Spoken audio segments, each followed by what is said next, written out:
Well, hello there, friends, and welcome to Virtual Strangers 81. I'm your host, Wes. With me, as always, my good friend Roots. Roots, how you doing today, brother? Good, good. Actually, I'm glad we finally got on. I don't know what happened to my OBS. All of a sudden, our NDI feed wasn't there, and that's the most frustrating thing. At the last second to find out, oh shit, I'm not on there. Tiffany tried to warn me and to do more time on this. I thought I had everything ready, Wes. Like, what was I doing?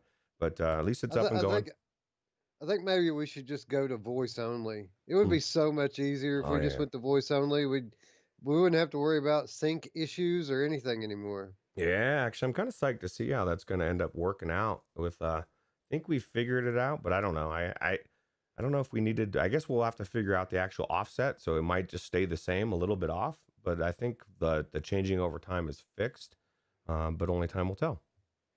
So what Roots is referring to here is, I'm sure many of you have noticed, and I'm not so sure if it's the same in the live as it is uh, when YouTube puts up the rerun. But my mic goes out of sync quite a bit, and it's not consistent. Like I'll be in sync sometimes, other times I won't. The amount of delay between the video and the audio changes throughout the episode. So we are in active troubleshooting mode with this. We've changed around a few settings for today's show. Hopefully, if it doesn't resolve it, hopefully it'll at least improve it enough to where we can fix the remainder with a simple offset. Yeah, But yeah, looking forward to how that turns out. yeah, me too, actually. And just being up and running, Wes, and everything's good now. The world is peachy keen, and I'm just happy now that the stream's going. So All right, so they're saying right off the bat here that I'm out of sync. okay, So hey, we could. let's throw an offset, throw an offset in there, Rich. Throw like a 500 millisecond offset on it All if right, you know how to do that right trying to off the bat. trying to remember how to do that. To be honest, I think it's under properties, right? Yeah. Yeah, it's either under the regular properties or the advanced Advanced. ones Yeah. So you're getting to see this in real time. in Yeah, there it real is. time. There it is. Wes's thing. So you said 500 milliseconds? Yeah, let's try 500. All right. Now this is where you guys shine. This is where the chat. This is where you help us fine tune everything. So yeah, we'll tune it up a little bit each week. Like we'll do 500 today, and if that doesn't work, we'll come back tomorrow and do maybe 300 or 600 or whatever we need to do. So did it improve or did it get worse? Yeah, I don't And know. That's a good question. I'm asking the chat to help us out here and let us know: did it improve or did it get worse? Yeah, my thing is we need to fine tune this for the link show, man. It needs to be like it needs to be pristine and ready to go. So, Well, that was another thing I was curious to see. And by the way, for those of you who don't already know, Roots and I are going to be guests this Wednesday on Gamertag VR's the VR Link podcast. So shout out to GT and a big congratulations to Gamertag Roots. He just went past 20,000 subscribers on YouTube. I don't know. It's so exciting to me. I was just telling Paradise Decay earlier today. I like to see good content and good hardworking channels blow up. You know what I mean? Both of them have been working their ass off for so long, and to finally see it like just blow up like it is, it's just awesome, dude. Because they're both awesome people. And how amazing is it that they're from the UK? I'm starting to feel like everybody from the UK is awesome. So you people in the UK, tell me, is that true, or is Roots crazy and they're not all awesome? I don't know. Right. No, there couldn't be a guy who deserves it more. Gamertag works really hard at this, and Roots. It was like I don't know, maybe a few weeks ago. He was sitting on 18,000, and he announced an Oculus Quest 2 giveaway. He said that he was going to wait until 20,000 to do the giveaway, but screw it. He just wanted to go ahead and start it. And like literally, it's like 5 minutes later now, he's at 20K. It didn't take no time for him to put that last 2,000 on there. That's crazy. Well, and somebody just said that they four wheeling for fun. So maybe it's worse.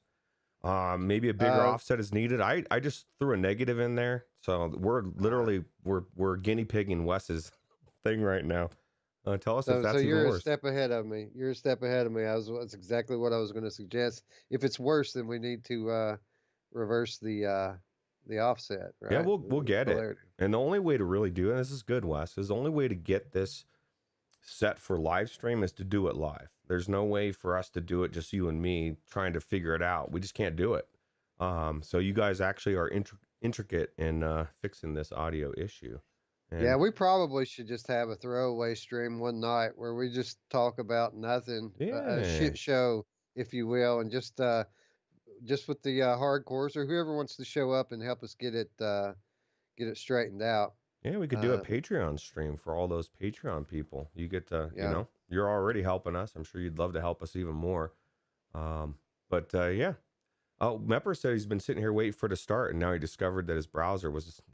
It's like, man, what the fuck are these guys doing, man? You just like it's already 45 minutes past, and no, I guess it hasn't been that long, but um, Well, speaking of which, why don't we get started here?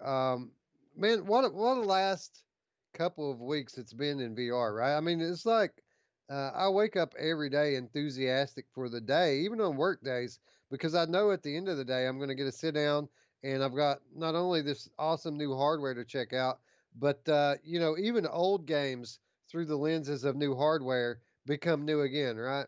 yeah, absolutely, and it's reinvigorated my VR time. I've spent more time in this week than I probably have in several months.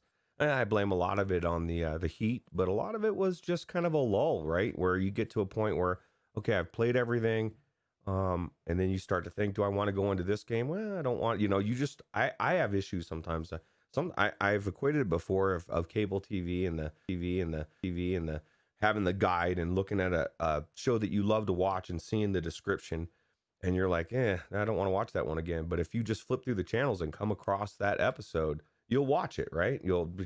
It's weird. At least for me, that's how it is. And it's the same way for games. If I look at the game and I analyze it and I think too much about what I'm doing, I have an issue going into it. But sometimes I just go into it. I'm like, oh yeah, this game is awesome. I want to play it. It's weird. It's a very weird thing that maybe it's just me.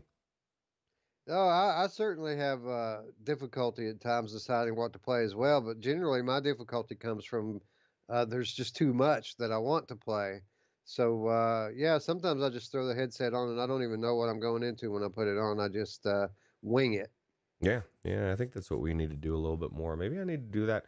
I want to do this, Wes, because I've been streaming a lot more VR on Twitch, and I want to have some streams where I just go in and I talk to the chat for like 20 minutes, and they decide what I'm playing, and say, okay, here's the games that are on the list. You decide what you want to watch me play. I think that would be interesting as well. Yeah, dude, like a live in real time because I said so stream, right? Yeah, that's even better. See, that's a good way to title it. Because I said so with Roots. What am I playing today? Question mark. Whatever. I just think it'd be a good thing, and people get a chance to throw me into something funky. Maybe I'm in Bizarre Barber. I don't know. Bizarre Barber $6 on the Oculus store right now, Oh, Roots. wow, I better buy that. And is it cross buy? I don't think it's on Quest. I That is don't a think it's the best item. that is a big question. I didn't think it would play as much into my mentality, but I am checking the Oculus store every day. And I'm so pissed off that I see Super Hot on sale every day and it's not cross buy for Oculus Rift. I'm not paying $25, bro, for another copy of Super Hot. I don't care if it's on the Quest or not.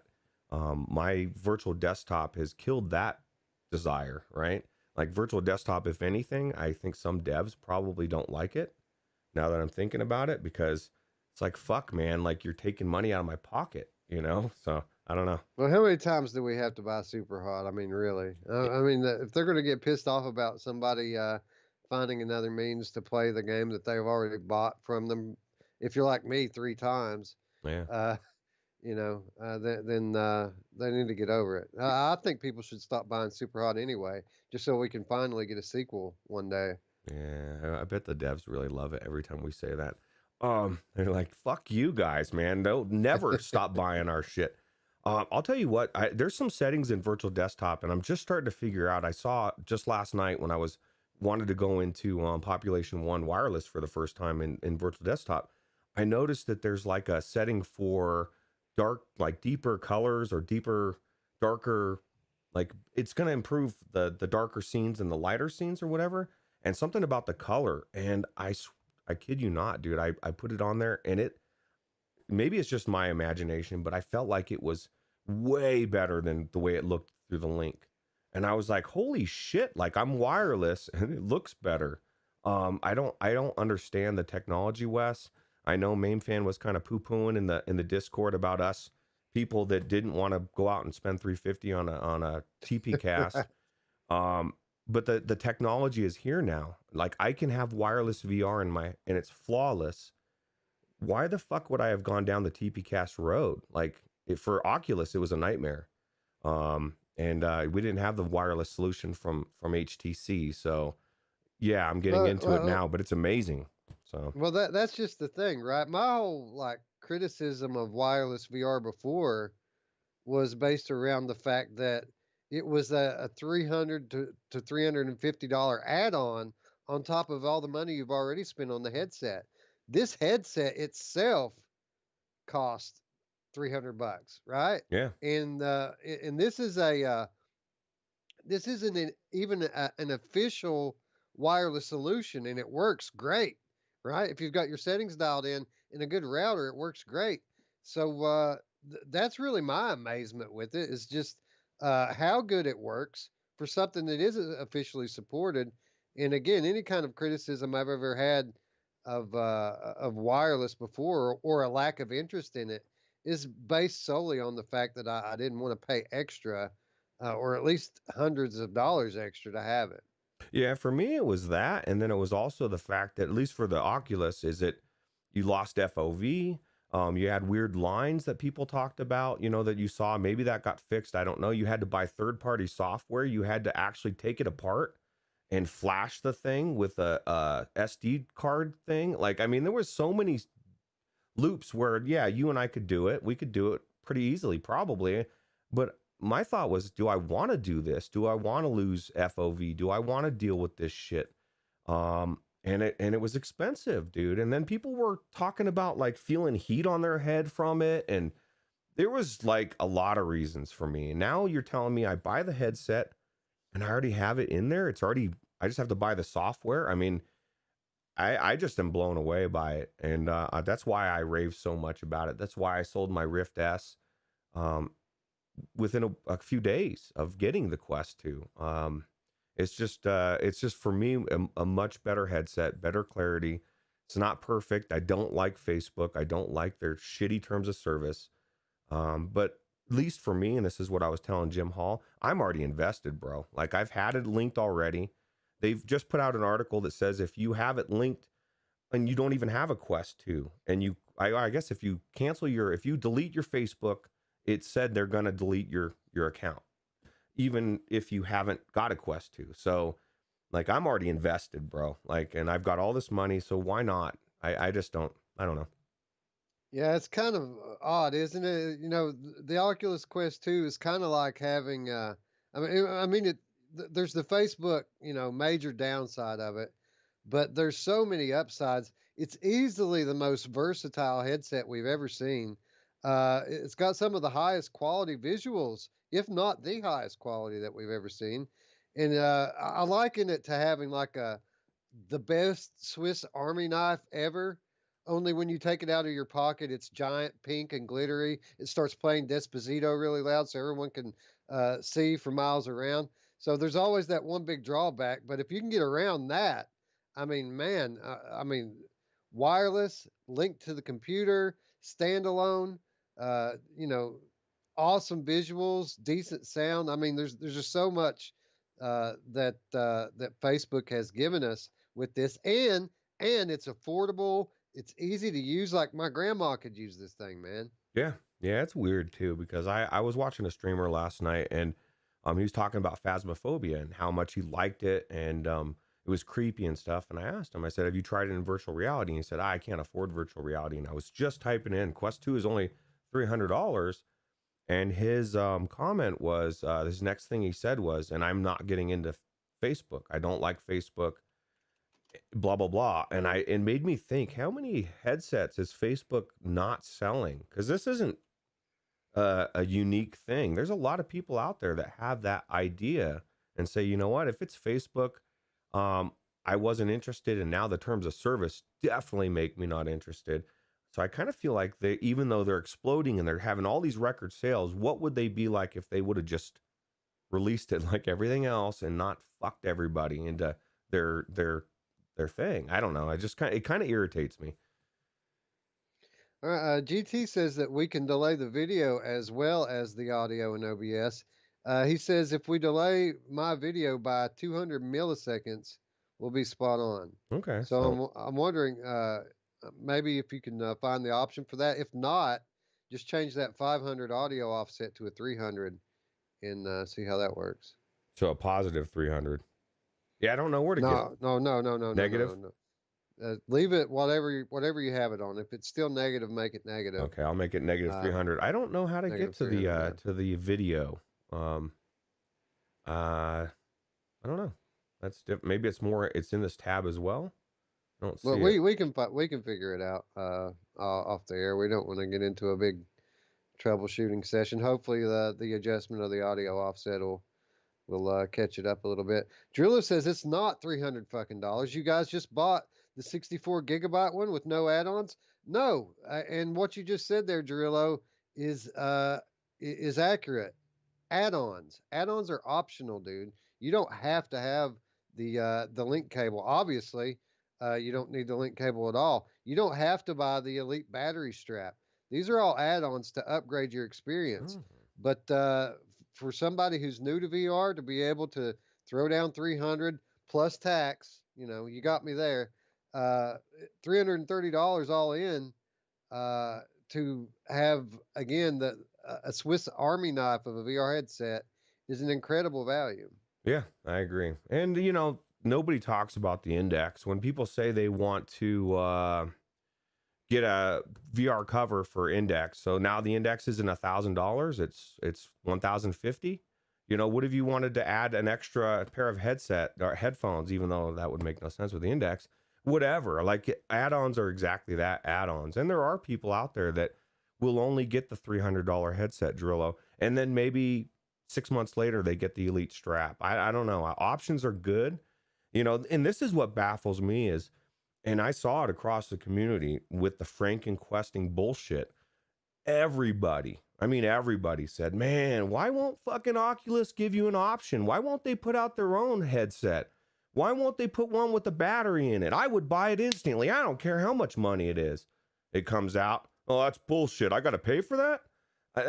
People freak me out sometimes, Wes, because they're so weird. Like, I don't know.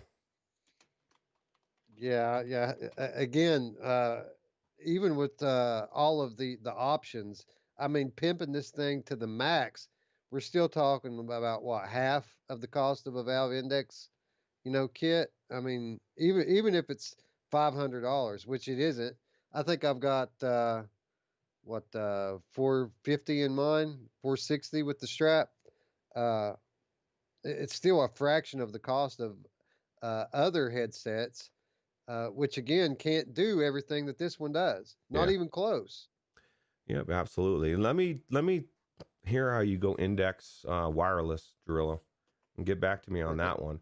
Obviously, you can do it with HTC, and that's great, but it's an add-on. You got to buy extra. Did you pay extra for yours? Like your Vive Pro, when you go wireless, was it the cost of the Vive Pro wireless, or do you include that cost of your adapter? So, you know what I mean? Like, it's weird. When it comes to Oculus, everybody wants to scrutinize and fucking to the hilt. But if it's Valve, oh, dude, man, Valve is gold, dude. They do nothing wrong. But there are legitimate criticisms of the Quest 2, and we've already mentioned the Facebook thing. Obviously, the jock strap was not the best thing in the world, and the Elite one apparently breaking for some people. People are complaining about their Quest getting bricked when they merge with the Facebook, and apparently if you delete your Facebook account, you lose your entire Oculus library. So there are legitimate complaints here.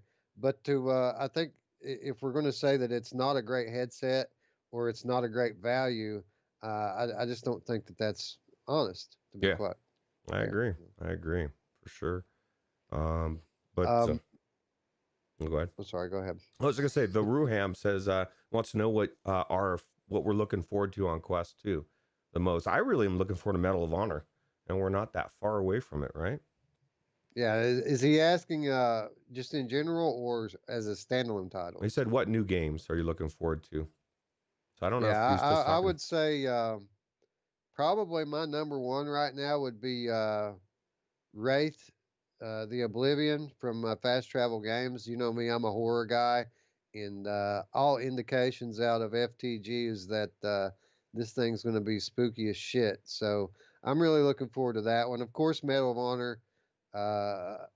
After the fall from Vertigo Games, I'd like to see Yeah, more from that. And then Mist. I think Mist is going to be interesting to experience in VR. So many games, it's just hard to remember them all. yeah, it's true. Scion VR says he criticizes what deserves to be criticized, like the chuckle controllers, for example, which we've done that too. Like, you know, the IPD, the 3 slots is not perfect for everybody, but for most people, it's going to be. And I have to take the stance for me, it's perfect. I understand it's not for you. And that's why the Index 2 probably is a better fit for you. That's the beauty of these things, man. Everybody acts like, fuck, man, I got screwed. Quest 2 is the only headset out there and I can't use it. Well, there's a whole slew of shit out there. You just have to actually try them and experience them and see what works. That's one of the risks. Wes has got the G2 on its way. Doesn't know if he's going to like it. Maybe he I will. know, I May, know I'm going to like it. I'm pretty sure I will. I don't know if I'm going to keep it. well, right. So, but maybe you get it on and you're like, man, I get headaches from this thing. You return it. Sometimes it's worth the risk. And sometimes it's not. It's life. But I get it. I don't know. I that's my stance, is that the Quest 2 isn't the only one. I'm not saying it's perfect, but for me it's amazing, and I sold my headset because of it. There's no reason to have a Rift S with a Quest 2 around for me. So Yeah, see that's me. I'm basically at this point. I'm just going to get the G2 basically for science here for the community to report how it stacks up. I do think that it's going to be a better experience than the Oculus Quest 2. I do not believe, however, that it's going to provide such a drastic difference that the $600 won't be worth more to me. So I am going to go through and follow through with my pre-order. I do not believe that I'm going to end up keeping it. I could be wrong. It could blow me away. But we're going to find out soon enough, right? yeah, absolutely. And they're saying Roots rants in the I don't rant very much. So when I get fired up about something, and it's just it the whole thing is I get everybody's point, and it's not for everybody. I don't expect everybody to use it, but I'm just blown away by the Quest 2 every time I use it. I'm waiting for my VR cover to get here. It is a little bit. I do want a little bit more comfort, um, and I think that'll help as well. You know what? When I switched to the Elite strap, and by the way, since last week, guys, I have indeed switched to the Elite strap. Um, when I first switched to it, it was like a big improvement, right? But I still couldn't quite get it where I wanted as far as comfort. But the last few days that I've used it, I've gotten so good at dialing it in, it hasn't even occurred to me that there's any discomfort with it. Mm. Like I've got it right where it needs to be, and I'm not here saying that it's as good as like a Rift S or anything, but it's comfortable enough that I don't think about it at all when I'm playing. See, I still feel some pressure right on my like on my temple, my forehead, and so I'll do, like, on my streams. You'll see me adjusting it just to get a little bit of that pressure off. So I'm assuming and I'm not even putting it on that tight, but I like it to be perfect. So maybe I do. Maybe I am putting it on too tight, but which, just to throw this out there right off the bat, I guess it's not even right off the bat. Don't grab it from the sides. People are saying they're breaking their Elite straps, but it's really how you grab it. I don't even know why you would grab it from the sides. I grab it from the cloth strap on top. It's so perfect for that, right? Um, Yeah, yeah, and to be clear, my uh, recently, as I've gotten it dialed in with the adjustments, it's all coming down to one having that top strat set perfectly, and then after getting it set in just the right spot, you want to kind of make it a little bit shorter than it feels like you need it to be, so that it really holds the headset up. And then after that, getting the tilt of the thing just right, because it adjusts here at the arms, and getting this just right distributes the weight, exactly as you want it. You can put it all on your forehead or all on your cheeks, or any combination in between. But getting this top strap just right, so that it isn't falling on your face and is really being held up, is really 90% of it. And then the tilt just offsets what's left. I shake my head, Wes, because I've never tilted that fucking thing, and like maybe that's my problem, dude. I just need to. And I used to bitch about the Rift S with that. People were saying, it's not comfortable. I'm like, well, you're wearing it wrong, bro. Roots has been wearing it wrong. I think I need to fix that, and I appreciate the That's tip. important. Yeah, Yeah. it's important to tilt that thing just right. And if you do that, if you've got these two things correct, then you don't have to tighten it down so much. Hmm. Most of my discomfort was coming from tightening it too tight. But since I got the rest of this stuff dialed in, I don't have to really cinch it in on the back so much. And it's made a huge difference. Oh, nice. Well, see, Wes's tips, bro. Like these are good tips. I need to know on how to wear this thing properly because apparently I was not doing it right. I did know that it swiveled a little bit, but I guess I kind of forgot. And that was one of the things I did like about the CV1 over the Rift S was the fact that you could kind of tune it in that way a little bit and adjust it, right? So Yeah. So there you go. Something for you to put into practice directly after the show. yeah, yeah, absolutely. But anyway, apparently these things are selling like hotcakes, Roots. According to Chris Pruitt, in an interview with Protocol Gaming, the director of content ecosystem at Oculus, the Oculus Quest 2 is selling, quote, faster than Oculus Quest and is exceeding sales expectations. So if you remember back to when the original Quest launched, this is exactly what they said then, that it was exceeding their expectations, and that's why they couldn't keep the things in stock. Well, they're saying that the Quest 2 is even more popular than that. And obviously, we can see why with the better price, with the higher profile, uh, with the feature set. Uh, of course, you would expect it to do better. But then again, uh, competition's a lot more fierce now, with new graphics cards and new consoles coming out. There's a whole lot more for the standalone VR headset to compete with. So the fact that they're doing so well, which has been corroborated by the developers, by the way, as we mentioned last week, is really a good sign for VR overall. Tell you what, Wes, one of the best things I like about, or what I've been doing in Population One, is talking to people just in the general menu area where everyone's running around shooting people that are randoms in my team. Every single person I ask, what do you think of the game? What are you playing it on? And almost every single person I talked to said they're playing it on the Quest 2. Almost every single one. um and so that tells me a lot. I'm randomly polling people and they're saying they're playing on the Quest 2. That there's a lot of headsets out there, and people can say what they want about Population One. If it's not your bag or whatever, it's a big bag for a lot of people that are not in VR, and it's huge.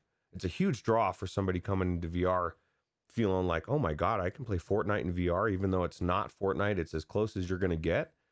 And I just, it's big. It's bigger than people think, and I think it's going to get bigger than people think it is right now. I just have this gut feeling that it's just going to keep growing, and I think it's cool. Well, I definitely need to get in there and give it a shot. By the way, the tentative rundown for the Monday show tomorrow, we're going to talk about Population One. We're going to talk about Hello Puppets, and we're going to do Game of the Month, which should be an interesting conversation.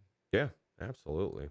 And Bitey says he's been asking the same question, and most people say Quest, and a few people have said Index. So Well, yeah, I mean, it makes sense just based on price alone. yeah, I yeah. It mean, just shows you it people are makes a lot getting of in. sense. Yeah, they're getting into VR, and it's such an amazing. I mean, everybody that I've talked to that's playing it standalone, even people that we know in the show have said it runs flawlessly standalone. I should have played it by now standalone, but I haven't. I will before tomorrow.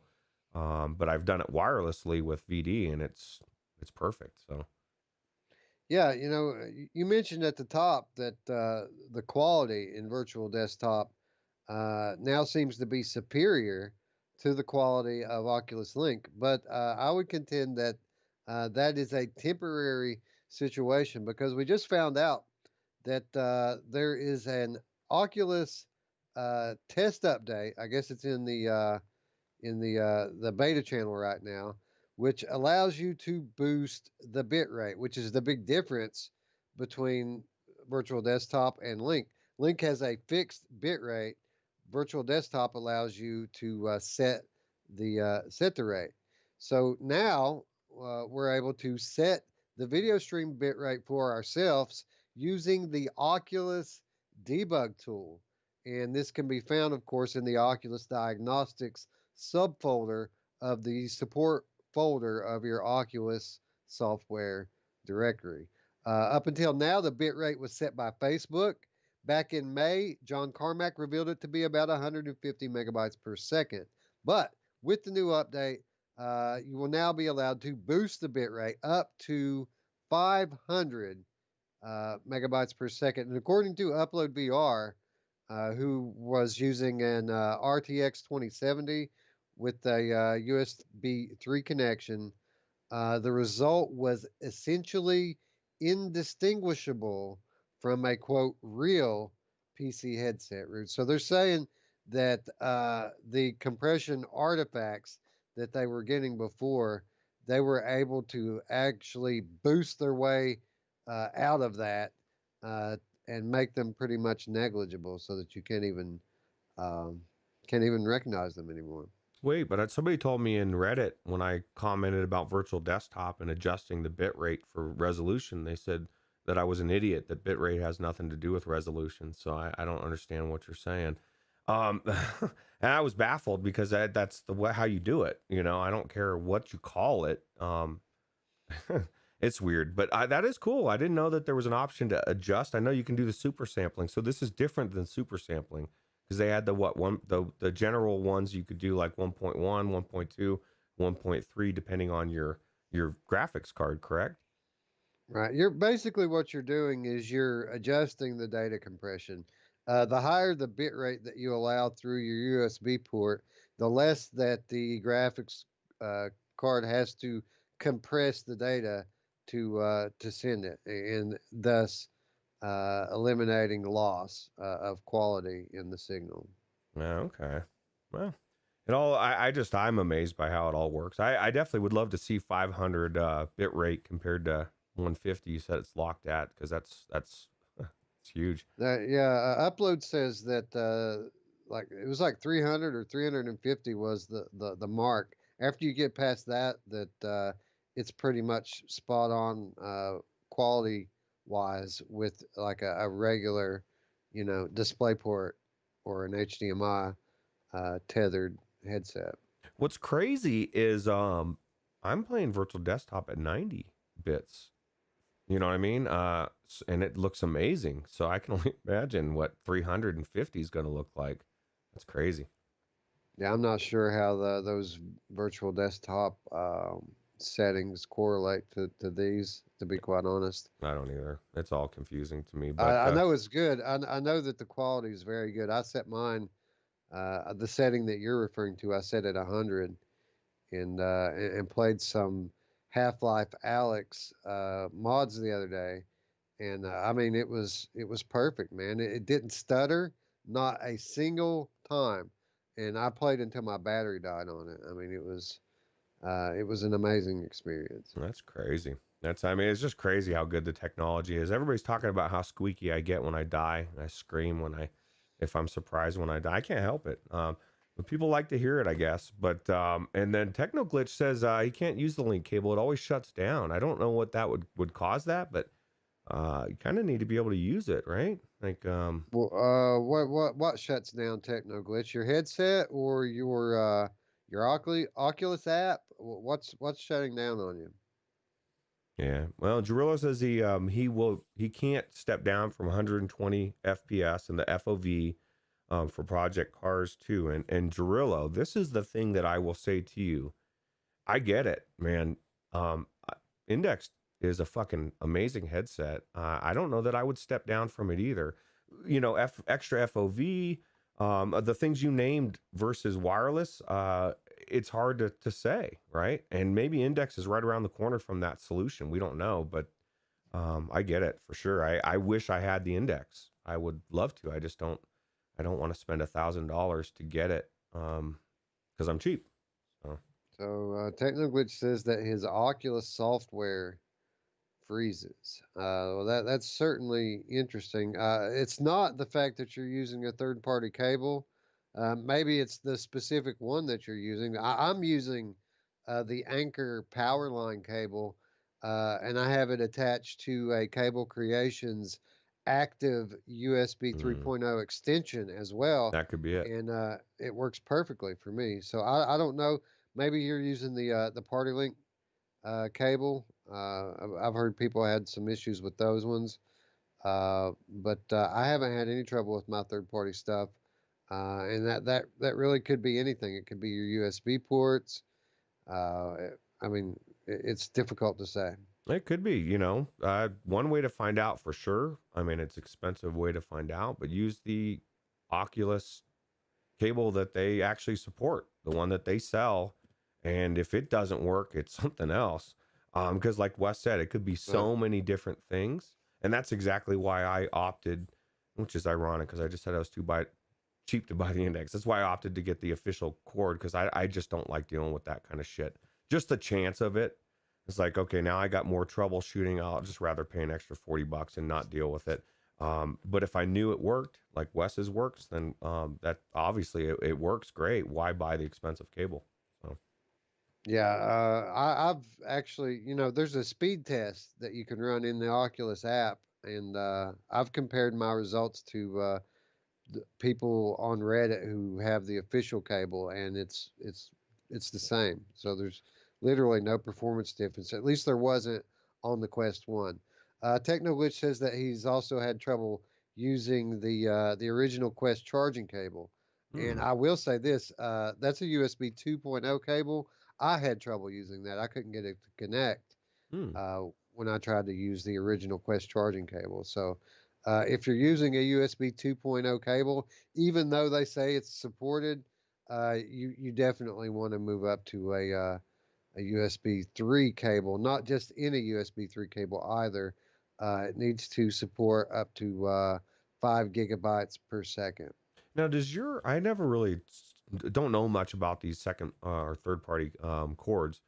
Does yours have the little, I mean, is it the same on both ends as far as just a regular USB-C thing, or does the one end kind of have the curved thing like a normal head just to keep it from, you know what I mean? That it's got the curved connection so that it goes the right direction? I would like to have that, but no, it does not Okay. have the elbow on the end. One end is just a regular full USB-A 3.0, Okay. so like a normal USB. The other end is a USB-C straight plug, and the way I deal with that is in the box. There was like a little Velcro strap that wrapped the cable up to keep it from going out in all directions. So I just took that little Velcro strap there and put it on my. I don't know if you can catch this here, but Hmm. I put it on my strap here, and I just run my cable through that, and it just ties it to Well, that's a good the idea. strap there, and it goes right over my shoulder, and I don't even think about it. Okay. Yeah, that was my one of the reasons why too I opted for the other one because I just got worried about me putting it down wrong or something and having it damage the cable or the port or something. But if you're careful, that shouldn't happen. I mean, I guess you would have to put it down at a weird angle to have it, do anything aside from maybe the back, but that's still the issue with the other one. Now, I don't know if there's a difference between plugging it in, like, because mine are both USB-C, so it's plugged directly into the video card through the USB-C. So I don't know if there's a difference in that versus USB 3, and I don't think there is, but I don't know. So I wouldn't work for Yeah, it. it's really interesting. I've done speed tests on all of my individual ports, and I have one USB 3.1 port on my motherboard, and it's the one that performs actually worse than all of the others. So, like my regular USB 3.0 ports work better than the 3.1 Hmm. by a fair margin as well. Okay. Well, yeah, I guess there's a lot of different ways to do it, right? Just do it and you're good. I know Gerillo says he wishes he could have or he had a Quest 2, just to kind of like what Overg's bought one, and he's just been messing around with it and stuff too. Is it's cool to check out the new technology, even if you're not gonna keep it. That's why I think Cyan needs to just buy it and then return it. Just to say I tried it and it's still shit. And then you could have some credibility, Cyan. Um, Yeah, and to be clear, we, we continue to call Scion out here on the channel week after week. We're just we really uh, we're quite sure that you're going to love it, Scion, if you try it. That's the only reason why we bring it up so much. Well, that and the fact that you bring it up so much yeah, Quest with Pro. your snarky comments. But we really think that you're going to enjoy it. It's relatively inexpensive, and you can always return it. And as far as like the IPD thing goes, um, I know you said it has to be perfect, but that can be mitigated at least to some extent with a sizable sweet spot on the lenses, which this has. So I would say with what Roots just said here is absolutely correct, and anyone who's questioning it should just try it. Yeah, absolutely. We just want you to try it and see how good it is, or maybe you don't like it. Then I'll say, okay, cool. I didn't like it. Either way, I just want your experience in VR to be as good as it can be, and someday you'll upgrade, and that'll be cool. So One day you'll have kids sign and you'll understand how it is. yeah, he says he's gonna enjoy his headaches. Maybe you won't get the headaches, bro. I do believe Yeah, in self-fulfilling prophecy, man. If you're convinced you're gonna have a headache, you can make yourself have a headache. You really can. yeah. Sounds like you might have one already. So. Anyway, we talked last week about titles receiving Quest 2 enhancement patches, and we went down a laundry list of titles that have already gotten them, and we speculated that we may be in kind of like a little golden age for the Oculus Quest library, something akin to the PSVR library when PS4 Pro came out, when we had about a year of all of the titles being updated with these enhancement patches. And another week has passed, and sure enough, another group of titles have informed us of upcoming or already released uh, Oculus Quest 2 enhancement patches. First of all, we had Space Pirate Trainer, which I don't remember who, but somebody was raving about the original Quest version of it, how good it looked on Oculus Quest 2.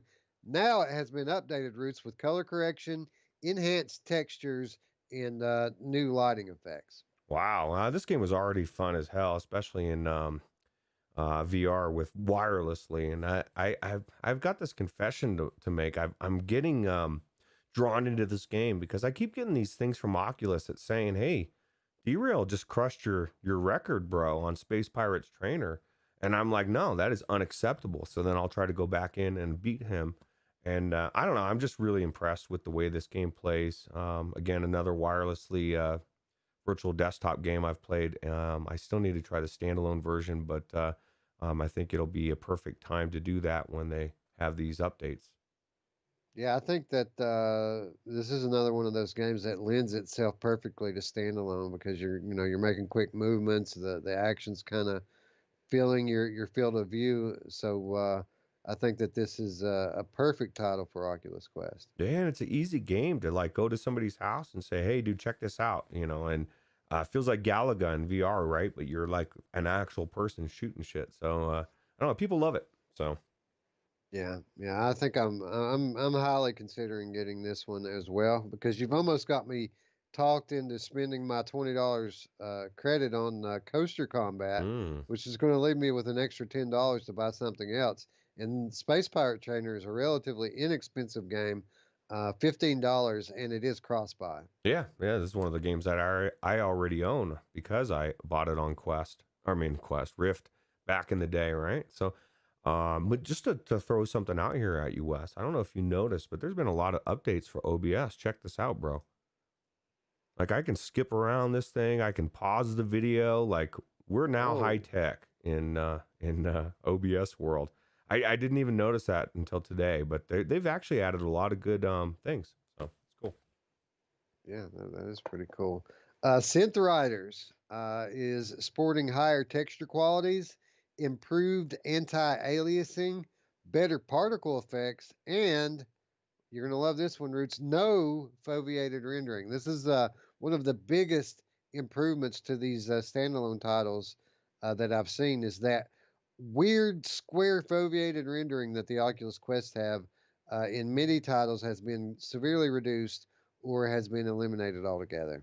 Oh, nice. What a good reason to sell your Quest 1 and get a Quest 2. I don't like foveated rendering, Wes. And Radio Runt says this game is actually really fun. You know, we gave it a lot of shit back when it first came out because it was right at the time when we did our, we need another rhythm game, right? And Right. but people swear by this thing, and then the more I watch this trailer, I think it looks like it'll be a cool journey, right? You're like on a ride, and you're getting to do your thing here, and it's different than other games where you're standing and everything's coming at you. You're actually going at it, which is pretty cool. Yeah, yeah, it looks pretty cool. Rhythm games not normally my bag, but this one's got I don't know. It's got I'm losing the word that I'm looking for here. It's got a certain look and feel to it that's really cool.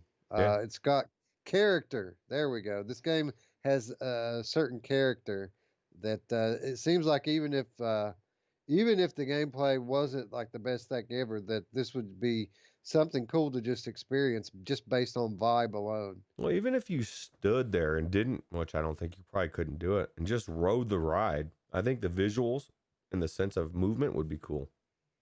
Right. So, Agreed. Mini Motor Racing X Roots, higher render resolutions and improved water with reflections. This is something that generally tended to set PC and Oculus Quest titles apart originally during the original Quest is the quality of reflections and water. The water on the original Oculus Quest looked vastly different and a big downgrade from PC graphics. Not going to be the case anymore. oh, cool. This game already looks really good. Adding that to it will be amazing. And this one of those games that, like we said before, it's got so many different angles to play at or from that it makes you feel like it's an entirely different game. So I think this is, to me, it's a must-have on Quest. But I love these type of racing games, especially feeling like I'm doing the old school. I can't remember that. What was the name of that game? I can always forget it, man. RC Pro Yeah, Am? RC Pro Am. It just gives me that feel. So Yeah, Mini Motor Racing X we've went on and on about on this channel, talking about how cool it is. But to be quite honest, if I had to pick a game from Binary Meal that I would call a must-own for standalone, I would have to pick Rush, which also has just got a new Quest 2 enhancement upgrade, increased resolution in the skyboxes, level I don't want to mispronounce this, anisotropic texture filtering, and of course, reduced foveation. Uh, I think Rush is really going to benefit from the power of this new GPU. Really, the only downside from Rush on Quest One was, some of the foliage didn't look quite so realistic. But the environments look stunning nonetheless. With these few visual upgrades, I think that we're going to get something that's close to being on par with the PC version. Ah, cool. Well, I'll tell you what. I every time I watch this video, I think I want to I don't know if this is going to be the case yet, Wes, but I have a feeling it's going to be the case. I'm going to fly, and I'm going to want to land and start shooting some shit. Just because Population One is on my mind, and it looks similar as far as the way you fly, put your arms out and go. But I know this game is very fast paced, very amazing, and it's one of PD's favorite games. So Yeah, I like this game as well. It's very fun, and especially if you bring friends along. You're up to 8 Roots. Up to 8 people can play together at once in this. yeah, that'd be a good game to play, multiplayer with a bunch of people, right? Talk some smack. Absolutely. Yeah. Yeah, and it's quick, man. I mean, the runs are quick. They only take, I don't know, like 3 to 5 minutes each, and then you're right back at it on to the next map. Nice. Yeah, it's a lot of fun, and I haven't tried it on the new Quest yet, but I'm looking forward to checking it out. So Yeah, I have not either.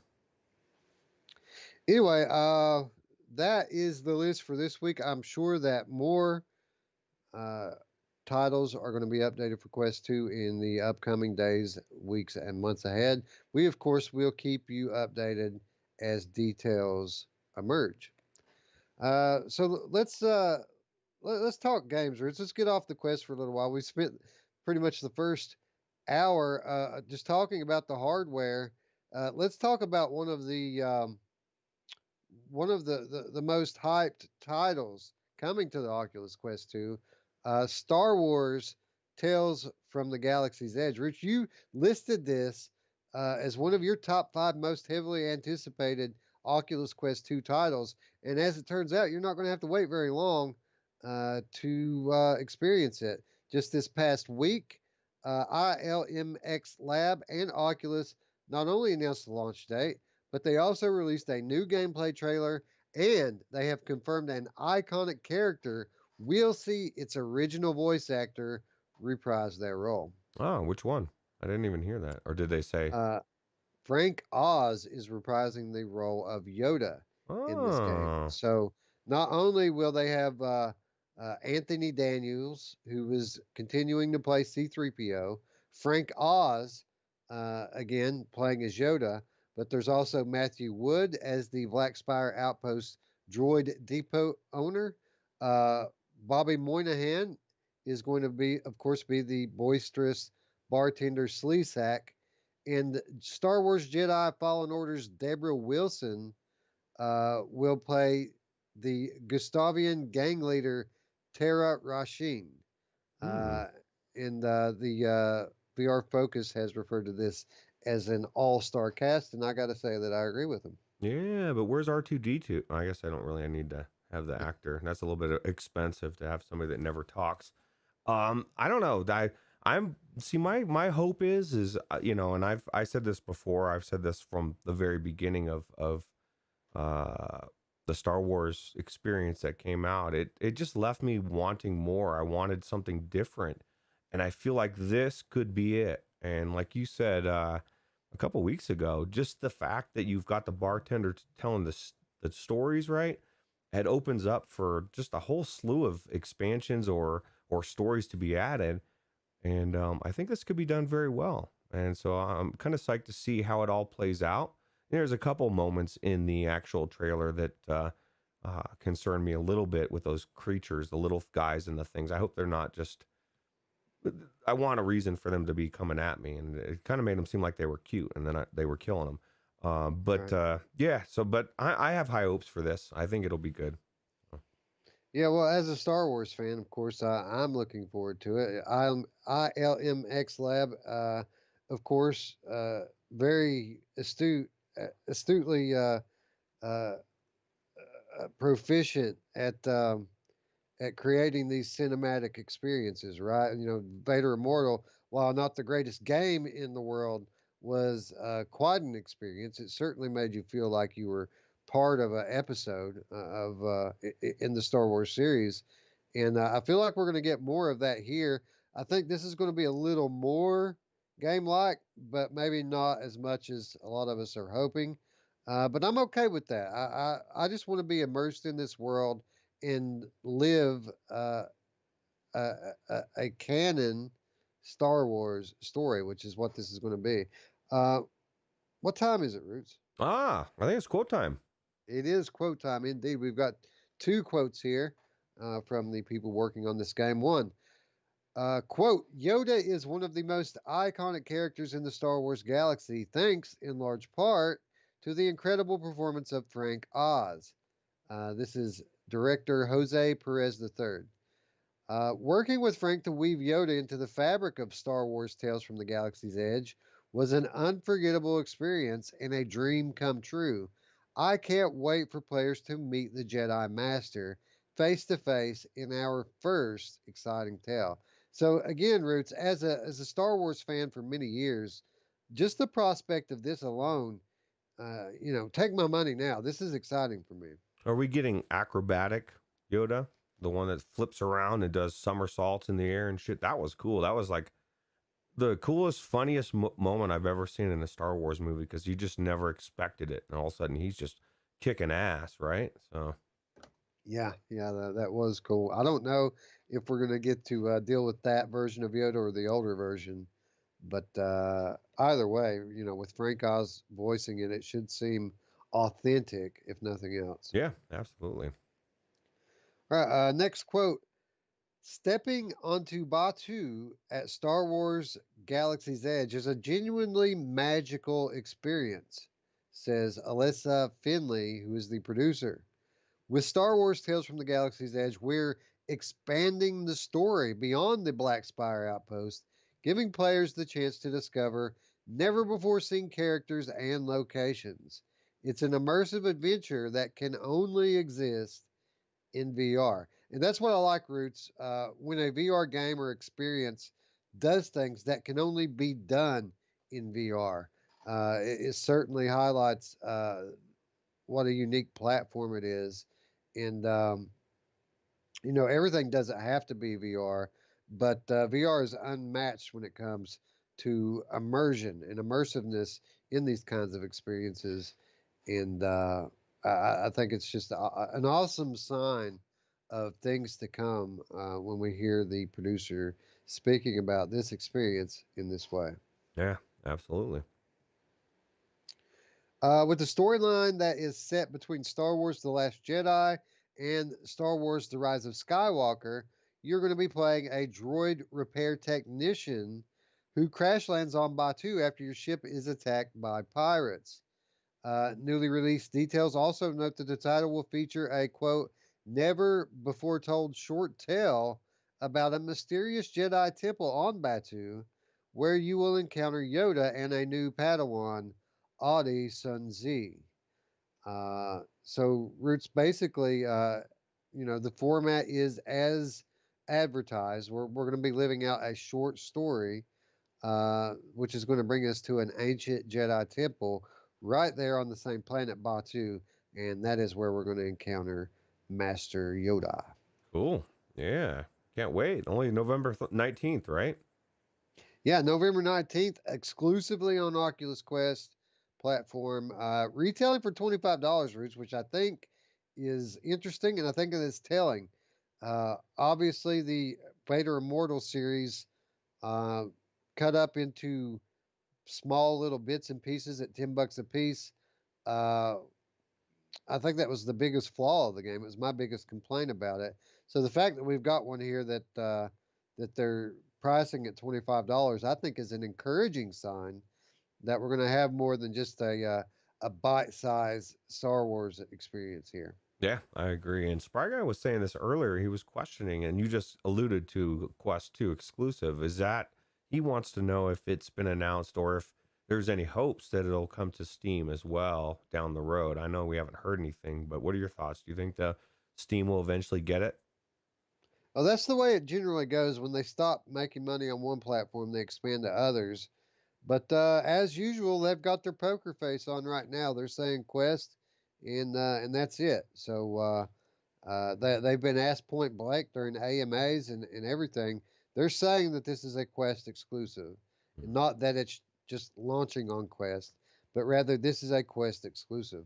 So we will see. I would bet I bet no. I'd bet that we see this ported within a year, but you never know. Maybe it's legitimately an exclusive. If you would have asked me 6 months ago, a year ago, I would have said, "Oh, shit, dude, there's no guarantee." Look at the climb, look at all these different games, Stormland, whatever. But Medal of Honor coming to Steam, and it's not even out yet, and they've announced it. That's changed everything because that to me is you can see the shift with Oculus. They've You know what I mean? These games, they're not 100% worried about it being only on their platform. So I think there's a good chance this comes to Steam as well. I absolutely agree, and but again, I don't think that I don't think it's going to be like it was with Vader Immortal. Vader Immortal, within a month it was on the Rift Store, and within 6 months it was on the PSVR. I don't think we're going to see that here. I think that they've already announced the second part to this coming in early 2021. I think that we're going to see probably a few episodes of this out before it comes to any other platform. And pretty much when it's dead, when it's a dead duck and not making any money anymore, that's when we'll start to see it being ported out to other platforms. Yeah, makes sense. You want to play it on day one, you got to have a quest, or you're going to have to play with Revive or something. Otherwise, you're going to have to wait. Yep. Meowmix says that the new link update's good, Roots. That 500 megabytes per second, you can't do that on virtual desktop. Oh, some bitch, man. I didn't even know about this until this morning. Somebody asked me in the chat right before the show. I think it was Radio Runt, and he alluded to the fact that I didn't read your notes. And that's purposeful. It's weird, man. I know I could research stuff. I could be a little bit more informed, but I genuinely want my reaction to the news. I get my news from Wes. He's my news person. And so you see my real reaction. Like, I'm like, oh shit, I didn't know that. That's just the way I like to enjoy it. But and we already have one person that knows everything that's going out on the world. Because you got your pulse on the finger on the pulse of VR, in my opinion. So Yeah, man. I don't know, man. I don't. I'm sorry, I got caught up in the in the chat here for a minute. I don't know what Radio Runt was alluding to. It kind of worried me a little bit. Like, what's the big surprise in the show notes that Roots should have paid attention to? Like, I still don't understand what he was talking about, but I don't know. I Maybe don't we'll know. find out soon. Yeah, I was kind of left with the same thing. So all right. Yeah. Let's see here. I lost the. Oh, Derail says that he thinks it's going to be coming out even on PSVR. Well, I would imagine so. I don't know what to think about PSVR, man. Like going into the PS5 era, here we are 3 weeks out from the console launching. We still don't know how to get the camera adapter so that we can even play PSVR on the PS5. Yeah. Well, and for someone like yourself, like having the PlayStation 5 is going to be awesome, but if you can't use it for VR on day one, it's kind of like, what the fuck, man? Like, this is why I got this thing. I'm not getting it for flat gaming, not getting it to play games in HDR. I'm getting it so that I can play the next version of virtual reality. And you're I don't know what they're doing. Like you said, we're 3 weeks away, and it's like they're deliberately being ambiguous, and we don't know what's happening. And I, if I had a PlayStation 5 coming, I would be a little irritated right now, like you are. I'd still give Yeah. Sony the hope, the benefit of the doubt, but like we're cutting it close here. Well, I've kind of been giving them the benefit of the doubt with the future of PSVR in general. I do think that they've got big plans for it. I just don't think that it's the right time for them to start promoting it.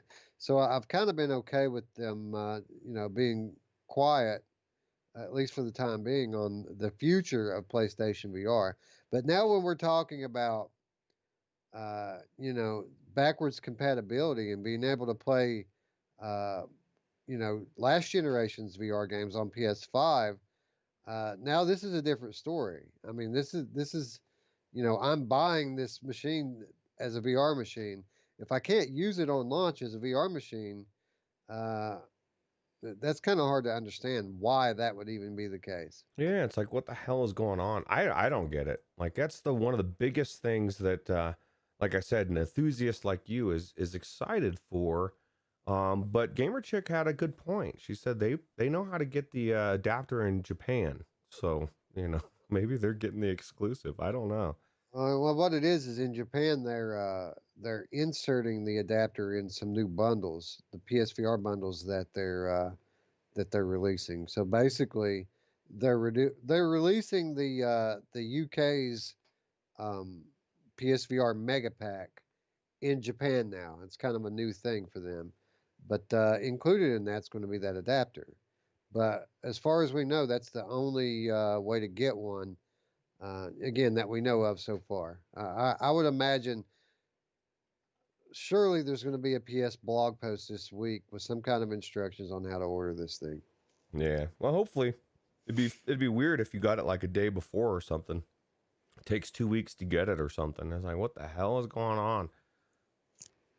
You'll Yeah. still enjoy it. I guarantee. If you didn't have the VR, you're gonna get some game that's you've been looking at that's flat that is amazing looking, and it'll be the first time you've played a flat game in a long time, and you'll be blown away by it on your 4K TV. But I guarantee it means more to you to go into Farpoint and look at that in crisp, clear, high res. So Oh, for sure. I'm going to GameFly the hell out of some flat games on it, but that's not why we bought it. That's not why we're putting the 500 down. yeah, absolutely.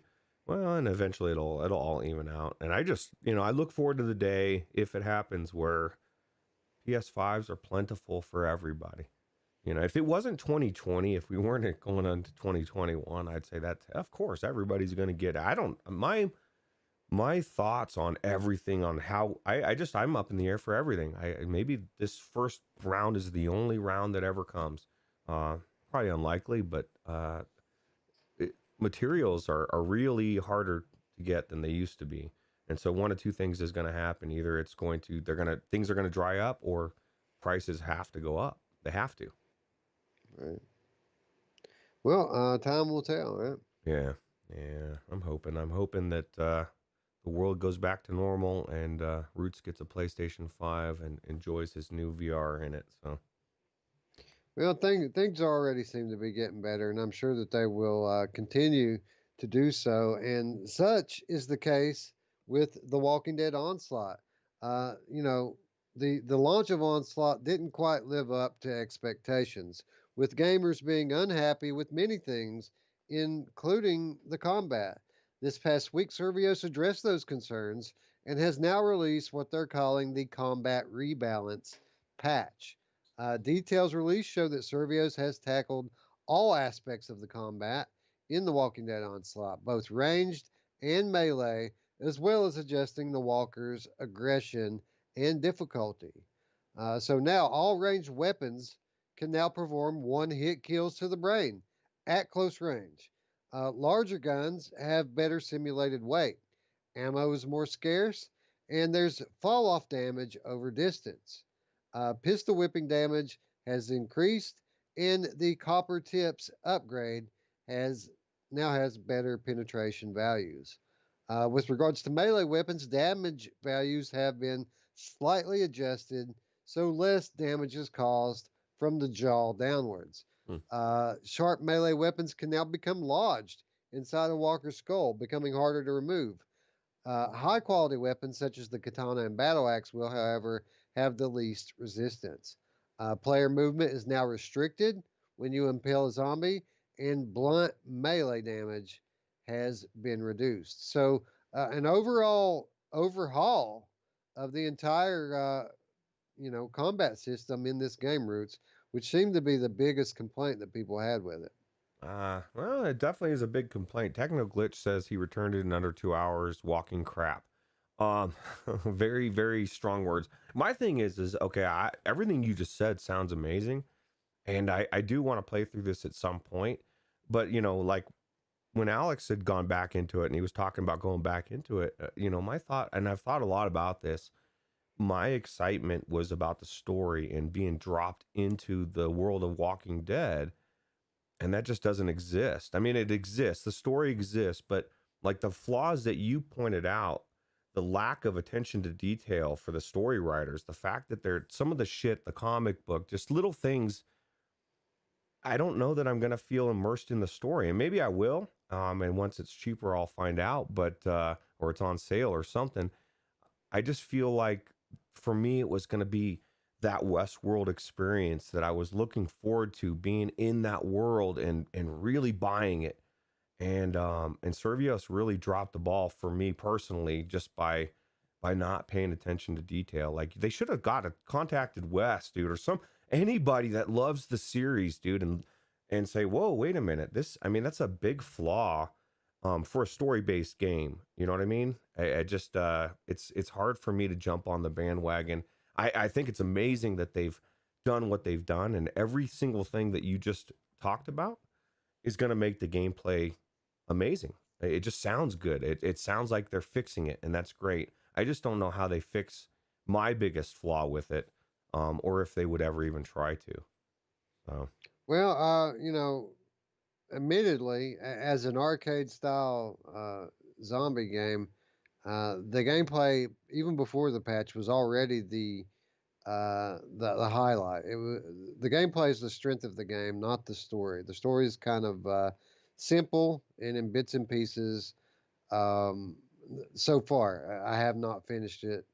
I feel like I'm over halfway through it, but I did not finish it. Um, with that said, I kind of get cracked up at Alex. He can't make up his mind. It's good. It's Mm, not good. And he was very critical of our friend Gamertag for what he thought was a snap judgment. He thought Gamertag had only played it for a couple hours and giving an opinion on it so early without playing into it deeper. Well, here I am. I'm telling people that this game gets better as you go along. Again, it's not the game of the year. It's probably not even the game of the month. It's not a great game, but it is pretty fun. I mean, it's okay, but it gets better. It's better later in the game than it is early. And despite me saying that, and in spite of his criticism for Gamertag not playing it any longer than 2 hours, I mean, here he is playing it for less than 2 hours and making a decision about it as well. I haven't played the update yet, Roots. You know, I think this all sounds very good, but until I see how it feels in practice, I really won't know how much of an improvement this actually is. There's also other things that they've said that walker perception and aggression has been increased. Walkers will now deal significantly more damage when they bite you. Armored walkers and spike walkers are now more difficult to kill. There's more food in the early game to allow for smoother level progression.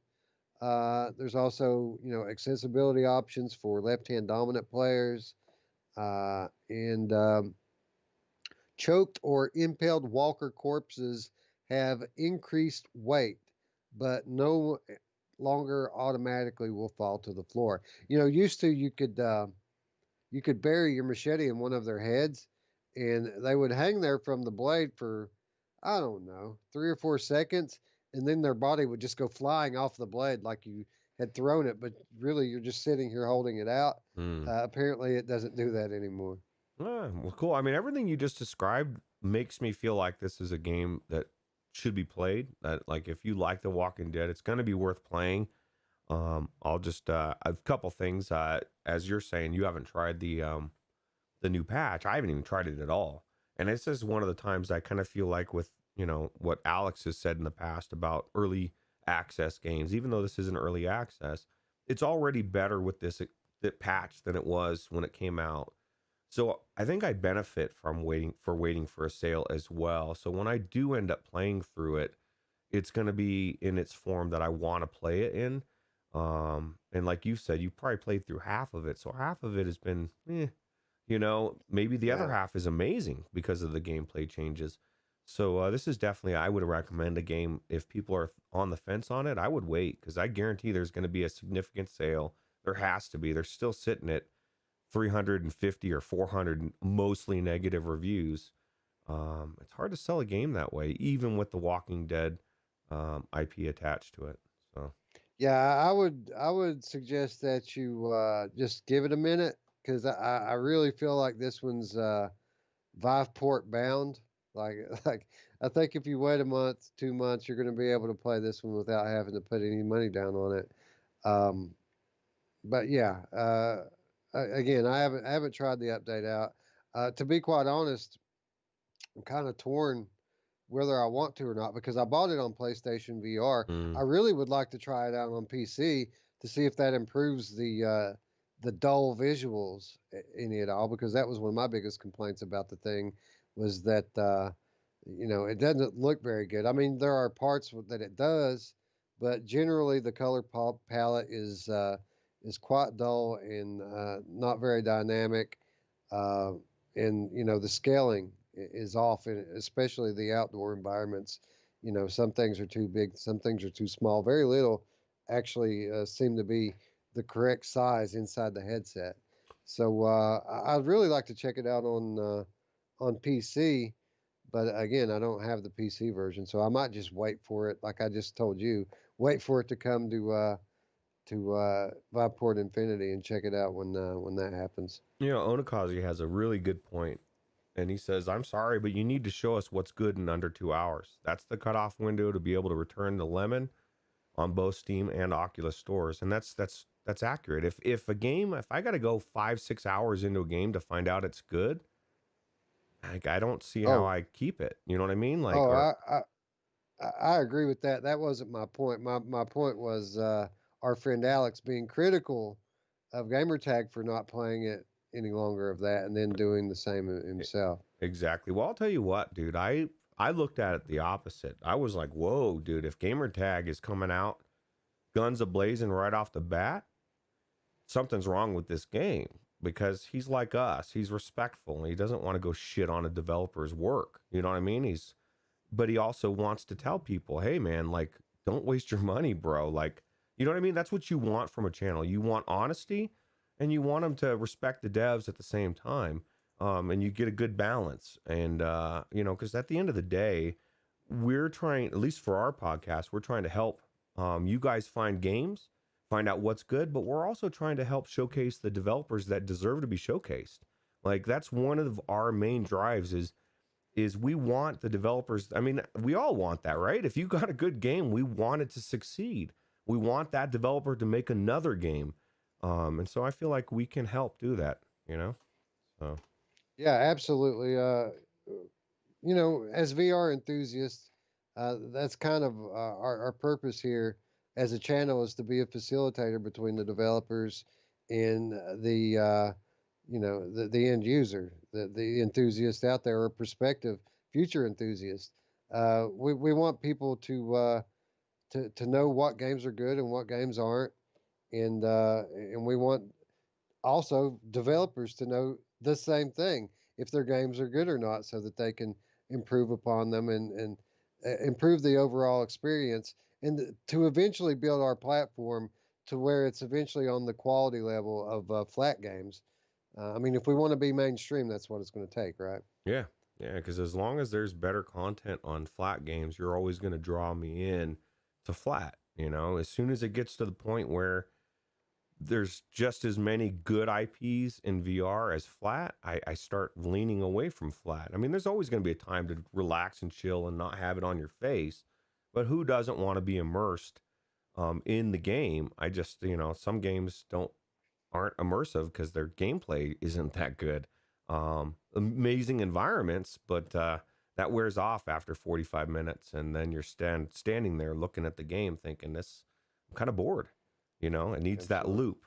So, PSVR Underground is in the chat, and he says that the problem is it wants to be a story driven game and an arcade game, and basically it fails to do either one. And I have to agree with that. Actually, I think that the problem here is um, that this game was in development for a long time, and when it was supposedly nearing release a year ago, it drops off the face of the map, and then here it comes back a year later, a subpar title. I think that they tried to change what they were midstream, and in effect, failed at both types of game that they want to be. So I think what you're saying there is actually spot on, and I don't know why they changed what they were doing. It could be obviously that the Saints and Sinners was as awesome as it was. It could be that AMC decided to get more hands on with the project. Could be for any number of reasons, but Servios, as long as they've been around, and as highly regarded as they are, a VR studio, they know how to play test. And I got to imagine if they had done proper play testing and quality assurance on these things, that people would be telling them the same thing that they're telling them now in the reviews section and comments. So I mean, as badly as I feel for them getting this, review bomb pretty much, they kind of had it coming, right? Yeah, yeah, absolutely. And it's just it's one of the things I would have liked to have seen it come out exactly as they planned it. But my thing is I really believe it was Saints and Sinners. They played it and they thought, fuck, like we can't put our game out, dude. Like this Saints and Sinners was so good that it just made theirs look not as good. And then they tried to change it to adjust, and maybe if they had more time, they could have done better. Maybe if they got Rick's voice, that would have changed. A lot of people complaining about that too. Walker's got me. Yeah, it's like, everybody else is spot on, but one person, you can't tell me that they couldn't have thrown enough money at Andrew Lincoln to get his voice. Or maybe he was just like, you know what, I'm done with that fucking show. Screw you. Because sometimes actors get to that point where it's like, you know what, you screwed me. I am not doing shit for you anymore. No voiceovers, nothing. So I don't know.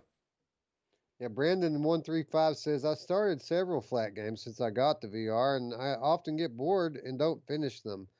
Flat will be mostly dead one day, or will mostly be indie games. The big money will shift to VR. Well, I'm not so sure. I think if we get to that point, we're talking decades down the road when, like, the next thing past VR is starting to emerge, and VR is kind of this mature platform. I think maybe at that point, that we could start to see flat panels in general just kind of go away in lieu of new technology. But yeah, I get where you're coming from. I'm the same way. I'm kind of all about immersive gaming. I like the flat games, but I like putting on my headset, booting up Helix Vision and playing in 3D with 3D audio, 3D visuals. I don't have to have, 6 DoF head tracking and all, the whole nine. I'm good on playing with an immersive screen, but I do want to be immersed in the game.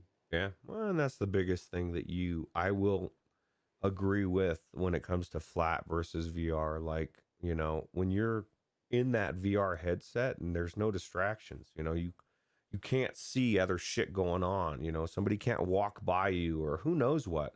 Like all those little things, you're looking at the TV and it's hard to get sucked in there, but once you've blocked everything out except the audio and visual of the game, it does bring you into it. And so Agreed. Anyway, more on this game to come, probably. I'm going to go in at some point and check out this update. Hopefully, I'll gain PC access before that so that I can get the full picture here of what they're bringing to market. For those of you out there, if there are any of you out there with the Valve Index interested in this game, they've also published an alternative controller scheme which allows players to interact with the environment, grab pickups, and choke walkers using the Index controller's built-in grip sensor. So finally, a game actually making use of the finger tracking. isn't it crazy? Like a year and a half ago or before Index dropped, it was like everybody, we have to get these knuckle controllers, man. This is the end all of everything. And there's been more jank and weird shit around them from the beginning. If anything, just with games being released and not having support for the Knuckles controllers, and then they have to wait for a week or two, and it's to the point where even Cyan was saying he's not impressed with the Knuckles. He doesn't know that he would want them. I'm the same way. I think they would be impressive in a lot of ways, but in a lot of ways, I just want my easy Oculus controller that I know and works and it's always supported, and there's not a bunch of weird shit around it. So. Well, there you go. I'm going to go ahead and call an audible here and move on. As usual, we're coming down the stretch here and running low on time. So I just want to touch really quick on the Angry Birds Isle of Pigs. You know, this is an actual good VR game. It's a really good VR game.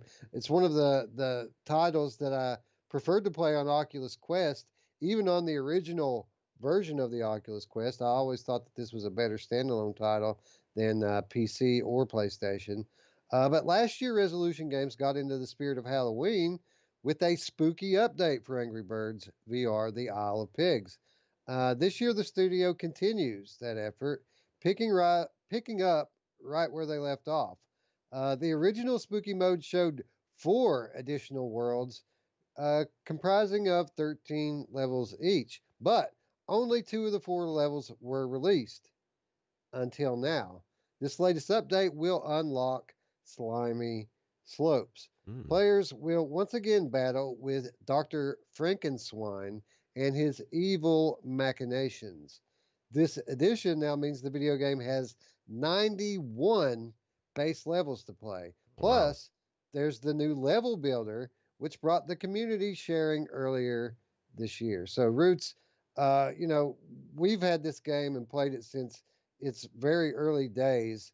And, you know, our only complaints about it initially were that the gameplay wasn't varied enough and the levels weren't varied enough. And man, ever since then, pretty much every update that they have put out has addressed those issues.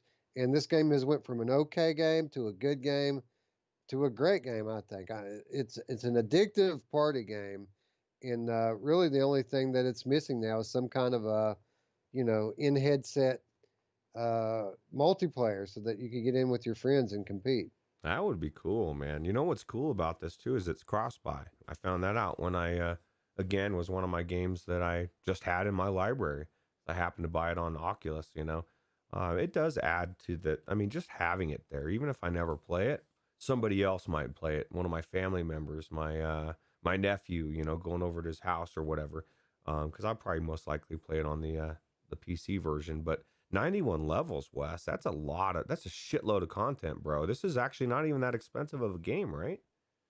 No, I think it's like $15 or something. It's not much. Yeah, I mean, if you like Angry Birds, everybody's played Angry Birds on their phone, their tablet, whatever. Even if you haven't played it, your kids have probably played it. And this is just one of those games that works in VR and everybody knows. And how cool is it? My favorite guy is the little fast guy. I don't know. I actually got to a point where I was naming them all. Yeah, that guy right there, the little yellow guy. He's cool. Chuck. Yeah, Chuck. But I don't know. I really like this game. Definitely worth $15, and it's cool that they're adding more content. Yeah, it's cool with the standalone because you really have freedom to move around and really hit these things from different vantage points. Whereas when you're tethered, you're kind of tied to the node based. I mean, obviously you can move a little bit, but it's not like Quest where you can just walk all around the thing. I just heard it's easier to cheat, is what I just heard you say. I don't walk up to it, but the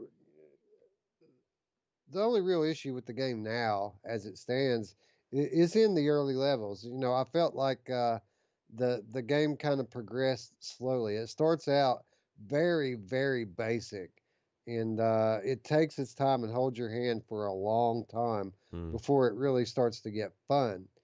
But with the addition of the spooky levels last year, all that changed. It didn't start over when it added the new section of the game, but rather it picked up as if it were a sequel to the finale. Like it kept the uh, the the challenge level kept increasingly getting harder from the very start of the spooky levels.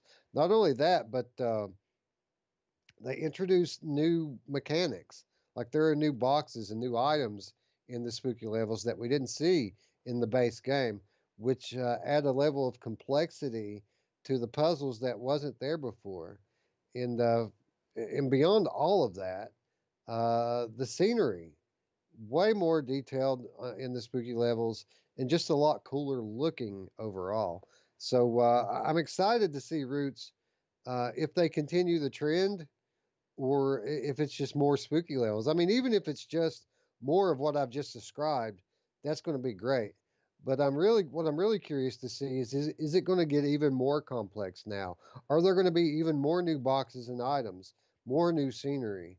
Uh, are they going to continue to increase the quality level with as you go along, like they did before with the earlier spooky levels? I'm torn, Wes, because I want it to get harder, but I don't. Like it got hard, bro. Like found myself having difficulty with some of these, and that's just because I'm lazy. But I always want to have new and harder. But Lazy Roots wants it to be easier, and so now I'm torn. But I think it'll be better. I'm leaning towards they're going to add some more mechanics or some either that or maybe another bird, Angry Bird or whatever. And I want to submit this right off the bat too as well. They're not all angry, Wes. Some of these guys seem pretty damn friendly and happy, and some of them are pissed. So I think it's like some Angry Birds. Yeah, well, I mean, it's like the never-ending battle between pork and chicken, right? Who's gonna end up on the dinner plate? I say chicken because I like it better. It depends, bro. I mean, bacon is so good that they use it to make other food better. Yeah, see, the thing about bacon is when somebody tells me they don't like the taste of it, I instantly doubt them. Like I could see them saying I don't eat it for whatever reason. I'm vegan. It's against my religion, whatever. But the taste, bro, it's one of those things that I just your taste buds are fucked. Somehow they're fucked up, and you just don't like it for somehow. I don't know. It's weird. I wonder if Canadians call bacon American ham. Yeah, I think so. They should. They should. Anyway, Angry Birds Isle of Pigs, spooky update. This is Slimy Slopes. 3 down, 1 to go, Roots. You think we're going to see the other one this year? I don't know. I hope so because you mentioned it last year. You mentioned there was 2 slots, and it's been a full year, right? We might have to wait another year to get the 4th one. So I don't know. Well, they did 2 last year, so I'm hoping that they're going to do 2 again this year. Well, if they did 2 last time, then I would say I would bet on it. You know what I mean? Like, why not? They've probably did 2, and they're going to release the 2 shortly. So I would hope so. Anyway, a quality title. Again, a once decent game, which became good and then very good. Again, more of a palate cleanser type title. A mindless time burner, not something that you're going to get completely immersed in, but completely addictive and fun to play. Yeah, it's one of those one more, right? Yeah, one more try. Exactly. It's one of those. I almost had it. Let me give it another shot, and then again, and then again, and yeah, and there's actually more thought to it than to your approach to some of these puzzles than you might think. Some of the solutions are actually quite intricate. If you're like me and you're going for 3 stars on every one, which is what I do. I try to get 3 stars on every level. I do too, but then I realize it's not going to happen, so I move on. Anyway, speaking of moving on, we did get a new game announcement this week, and this is an interesting Roots. This one's called Captain Toonhead versus the Punks from Outer Space, and I'm digging the title first of all, and this is coming to us from first-time VR developer TerraVision Games, and it's described as a first-person shooter tower defense adventure. And we've got the synopsis here, if you'll bear with me just a moment. It says, after the entire defense squad sent by the World Treaty for Freedom got fried by a burrito-related explosion, the fate of humanity is at stake. Elliot Salazar, the cartoon-obsessed spaceship technician and only survivor, is now Earth's only hope. Join Elliot and suit up as the heroic Captain Toonhead to save the world from Earth's last dictator, Nicholas Voorhees, and his devious army of cyberpunk minions. Battle through diverse stages against relentless waves of punks and technologically enhanced creatures like copter cats, T-Rexes, and merciless cyber chickens. Experiment with Captain Toonhead's army of upgradable blasters, an overpowered Chancia, which never misses its mark, and placeable towers that can be manually controlled for maximum destruction. So, Roots, I saw this game on the Discord the other day, and people had their natural reaction when they heard the words tower defense, which is tower defense. Great. But I would submit that I learned a lesson from Jenny and Thaco Trial by Spire last month, and that is not to judge a title by its genre, especially when you're talking about VR games. And Jenny and Thaco took a unique approach to tower defense, and it very much looks to be the case here as well, even more so, maybe. Yeah, no, this is very bizarre. The title's bizarre. The fact that it's a burrito induced uh, problem, I don't even know how that happens. It's just bizarre. It's bizarre enough to make me like, whoa, like just watching there's all sorts of weird shit in this. There's cats dropping bombs. You got a fucking dinosaur running around. Like, I don't know what's going on. Sharks. I mean, there's just so much weirdness to it, but it looks really cool. And it's one of those things that I've never seen a tower defense where it was a first person shooter as well. And I think you nailed it. And this goes back to Population One or any game that's a genre that you don't like. It might be good. It might be something that you really enjoy, even though the genre is something you aren't interested at all. This game looks really cool. So Yeah, it's certainly unique, and I think that uh, it may be gaining a little bit more traction if they had even called it a wave shooter. It seems like people are even more, prone to like a wave shooter than a tower defense game, which is unfortunate because I would describe what I'm seeing here as a wave shooter with a tower defense structure to the gameplay. So there are towers, and you are trying to defend. That is the basis for what you're doing. But it's not all strategy. And I think it's important to note that there's a lot of action here, in addition to the basic, strategy type gameplay that you get with a stereotypical tower defense title. yeah, yeah, it's definitely different for sure. And I don't know. I just think it looks interesting enough to make me want to try it. And a lot of tower, it's kind of like Ginny and Thaco or Thaco. Most of the tower defense games, I'm not a big tower defense person, but it looked so different that I wanted to try it and I enjoyed it. So Yeah, yeah, and I'm glad I did. Right? yeah, yeah, absolutely. I was just reading Les Marwick says, "No way I'm buying this. I have a merciless cyber chicken phobia." Well, if you have a cyber chicken phobia, then this might not be, or a shark. It might not be the one for you for sure. Yeah. D-Real says I love TDs. Oh, TDs. Oh, sorry, my bad. Yeah. You know who else loves tea? I don't know. I'm gonna go there. So the feature list for this game, of course, as we mentioned, experience a blend of first-person shooter and tower defense in virtual reality. You're going to harness an outlandish arsenal by wielding a weaponized Chancia, dual blasters, and controllable towers with unique firepower like electrified pizza or a lethal pinata blitz. You're going to Whoa, wait a minute. I'm getting an echo. I can hear myself in my ears, Roots. What'd you do? No, you should be fixed. I just restarted my Go XLR because my mom button didn't work, and so I had to restart it. And then for whatever reason, it wants to. I call it the Jim Hall echo button, and I can fix it. I like when Jim gets a double echo, and then he has to harass Roots to get rid of it. It's part of my fun. So Okay, gotcha. All right, it says take down an army of punks. Face off against a ridiculous lineup of enemies, including Terra Sharks, Cyber Chickens, and T Rexes, which can all spawn with a variety of perks like jetpacks, explosive care packages, and healing bots. And it says that you can replay past missions with purchased upgrades to unlock achievements and master each stage. The game's scheduled for release on the multiple PC VR platforms as well as PlayStation VR in the first half of 2021. So there you have it, Roots. Another unique take on tower defense, and one, at least in my opinion, looks like it's worth a shot.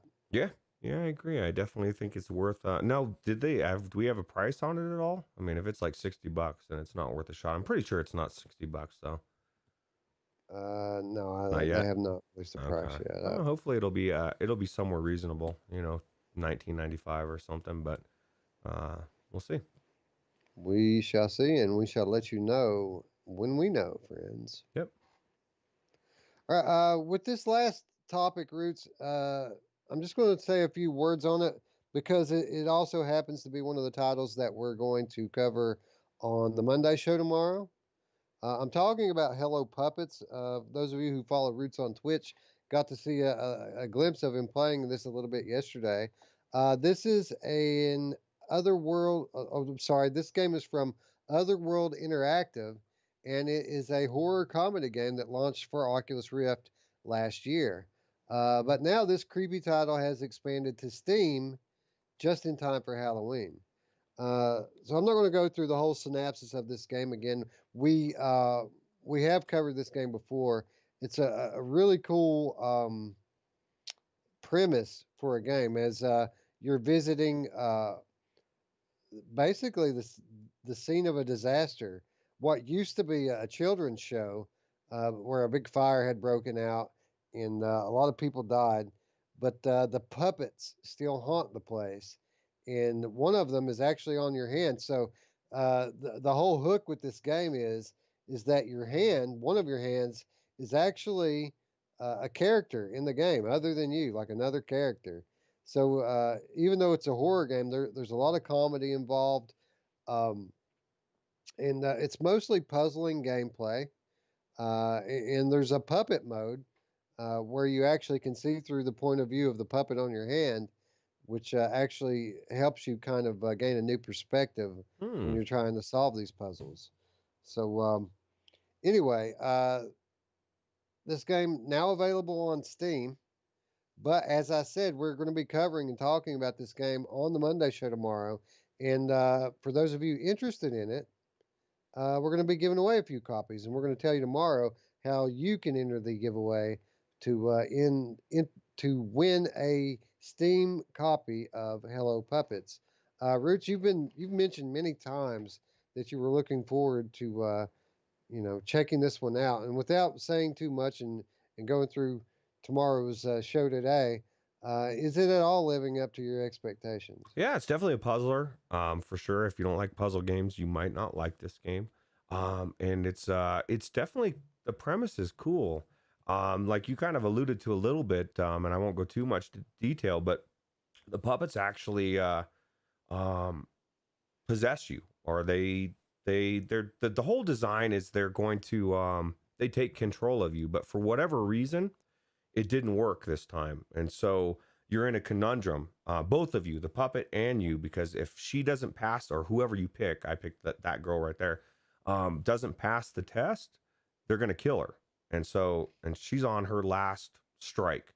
So she's very wants to pass these tests. And as a human, not under her control, you're going to fuck it up for her.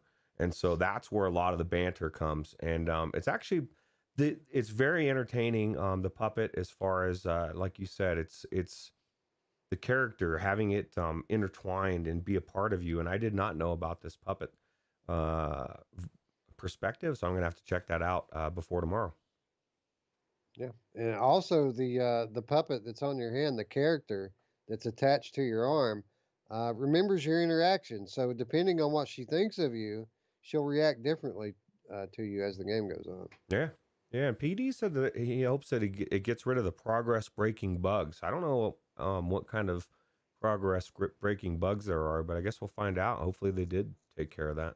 So Yeah, we'll be on the lookout for them, and we will certainly talk about them if we find any on the Monday show tomorrow. So again, this game now available for Oculus Rift, HTC Vive, and Valve Index via Steam, and it's on sale right now for with a 10% discount until the 29th of October.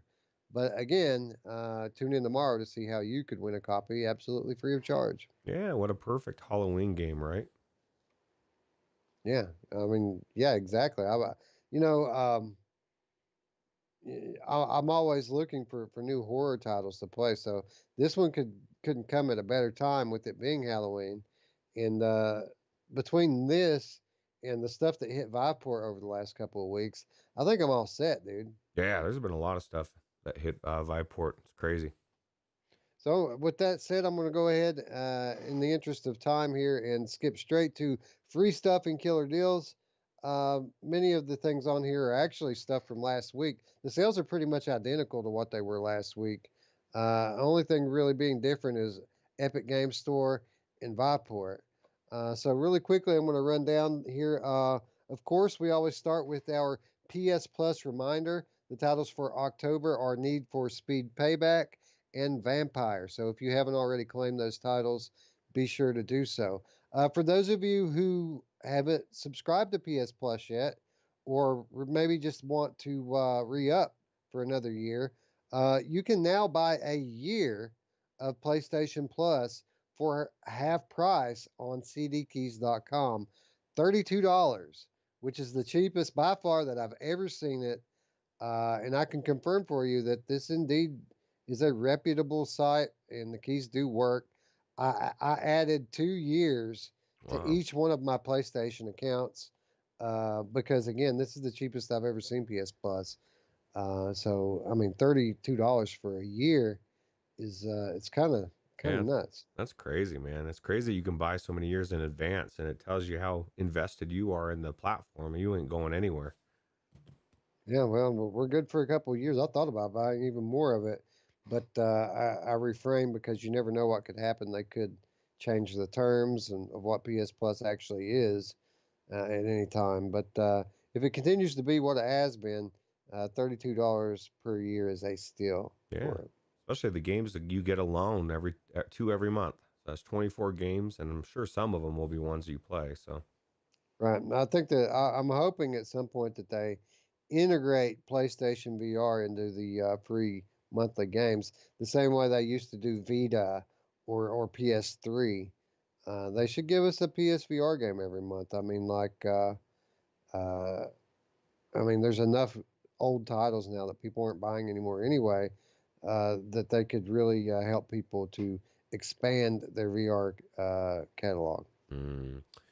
Paradise Decay says if you get stuck at any time in Hello Puppets and you feel like a way is blocked, you'll need to restart the game. That's Mm. the breaking thing. Hopefully they fix that, and or hopefully I just have such an amazing playthrough I don't have to do that. I did already have experienced that a little bit. I got frustrated. I quit the game, and then as soon as I closed it, Jim Hall's like, "Oh, why didn't you do this?" And so I was like, oh shit, let me open it back up. And then I had to go back through some stuff again. And then what he said was right. And I moved on past the part. This is going to be nothing for you though, Wes. You're a puzzle master. I get frustrated with puzzles for some reason in VR. So Well, we shall see, and again, we will report back tomorrow on this. I'm actually looking forward to it. It's a really unique premise, and it's my genre, so check and check. Uh, can't wait to try it out. yeah. Uh, PSVR is having its fourth anniversary roots, and as such, they're having a fairly sizable sale. It's not the biggest sale I've ever seen, but some pretty good titles here for some low prices. Blasters of the Universe, $7. Blind is $12. Don't Knock Twice, a good Halloween title, $8. Down the Rabbit Hole coming in at $12. An excellent aim controller co-op game, Evasion, $10. Five Nights at Freddy's is coming in at 19 and $23 respectively, depending upon which version you buy. Freedivers, $9. Intruders coming in at a dirt cheap $4. Pierhead Arcade, $7. Thumper, which we talked about last week, uh, awesome rhythm game. The OG, $6. And Unearthing Mars 2, which we recently covered on the Monday show, $10. So a pretty good collection there. That isn't everything that's on sale. those were just the highlights as I see it. Yeah, those are definitely good games. Definitely worth picking up. And cheaper is always good. Yeah, I mean the Thumper for one is $6. We talked all about Thumper last week. It's just an incredible game. And Evasion for 10. I mean, if you've got an aim controller and friends to play with, I mean that's a must-own game. Yeah, I loved Evasion. I don't know why people had their issues with it, but I didn't. I loved it. So Absolutely. Epic Game Store, free games for the week, Costume Quest 2 and Layers of Fear 2. So, those of you who have played Layers of Fear VR and want to know what happens in the sequel, well, you can now know free of charge. And I think I saw PD playing this on Vorpex last week, Roots. So, maybe there's some hope to check it out in an immersive way. I was just gonna say I just watched him stream it. I think it was this morning, right? Or maybe Yeah, I come very back. recently. Yeah, no, and he was playing it in Vorpex. I thought it was Layers of Fear 1. It looked so good on his stream, and then I realized it was Layers of Fear 2, and I was like, "Oh shit, man. I might have to Vorpex. I have to play the first one though. I haven't tried it yet, so. Yeah, Fuel Yarn says he played some Farpoint last night with the aim controller and it was amazing. Dude, that game holds up with anything today. I mean, it's an amazing game, and top 5 for me easily. Yeah, it was today. So if you don't have access to this game and you want to see a really cool channel play through it, go to Paradise Decay on YouTube and subscribe because his content is some of the best out there. Absolutely. Viveport Roots. I've got a mouthful with Viveport here, and then we're going to have to call it a day because I got to get out the door. But Viveport, 3 new titles. When I say new titles, I mean new releases. Star Shaman is now available on Viveport Infinity. Swordsman is now available, and a title called Curious Alice, which is actually something I read about a few weeks ago. It's a Alice in Wonderland themed experience that looks very surreal and very cool. All of these now available on Viveport Infinity, as well as a virtual plethora of VR horror titles, many of which are very good. Layers of Fear VR is available on Infinity now. Dreamback, which I did a gameplay of not so long ago, available on Viveport Infinity. Rest, Affected the Manor is available. Shadow of Valhalla, The Secret of Harrow Manor 2, The Blood Eclipse, Creep Rides, and Paranormal Activity The Lost Soul. So, for those of you like me, that's a virtual buffet, a smorgasbord of VR horror titles to check out. And Roots, it looks like I'm going to be busy over the next few weeks. The one that really got my attention was Creep Ride. I want to go through a creepy roller coaster, right? It just looks pretty cool. I didn't even know it existed. And all of those are something that if you want, Halloween is here, you want to play something, stream something that's VR related, and you have Viveport, you have access to them. And Star Shaman, dude, how good. I mean, I've had like 5 people whisper me saying, "Hey, are you guys going to play this?" There's no reviews. Now there is now, but there's no reviews out there for it. You can play it for free, bro, right on Viveport Infinity. So Absolutely. I mean, Viveport, as always, picking up their game, getting better as time goes on, and already an amazing deal. yep, absolutely. All right. Well, that's going to wrap us up for the week, folks. Again, if you're new to the channel and you wouldn't mind, please click the big red button and subscribe. It helps us to grow. And if you like the video, give us a thumbs up.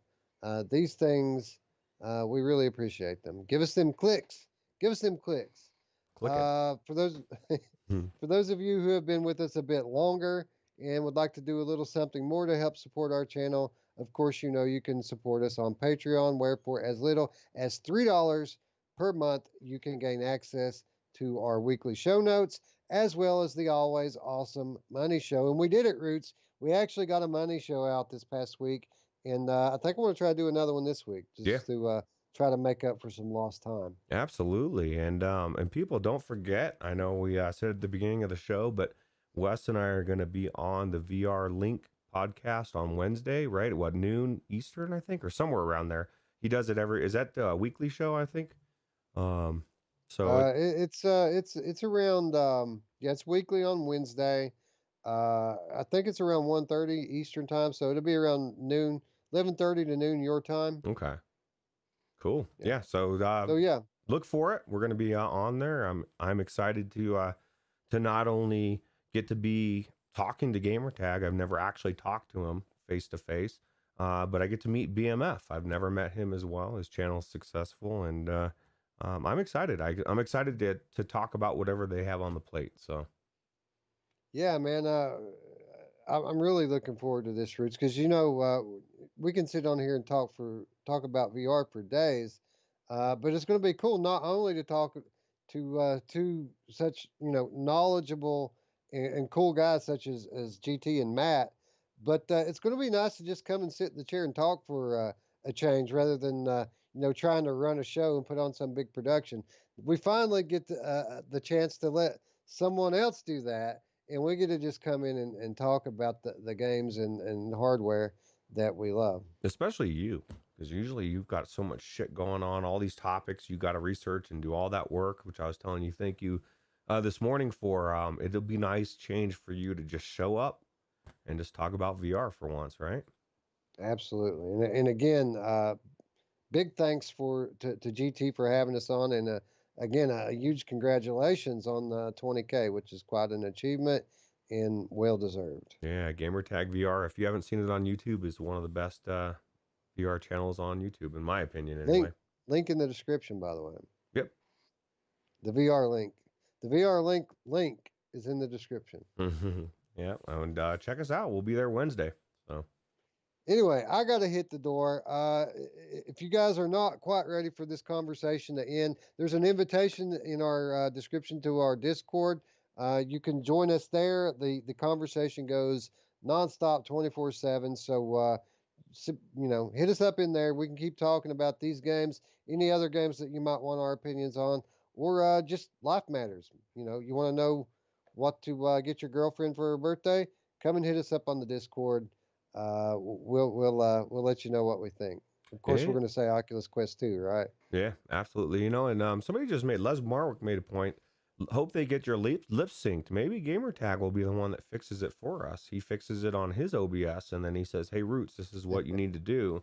Roots changes it, problem solved, and I didn't have to do shit. Like a little bit. Well, I'm going to go in and dissect the video now and see what effect our changes to the settings had on it, and maybe we can dial it in a little bit better next time. Yep, absolutely. Anyway, with that said, friends, I'd like to thank you once again for watching. And for Roots, I'm Wes. We'll see you tomorrow, friends. Show up. It's going to be an awesome Monday show. Yep. Monday show.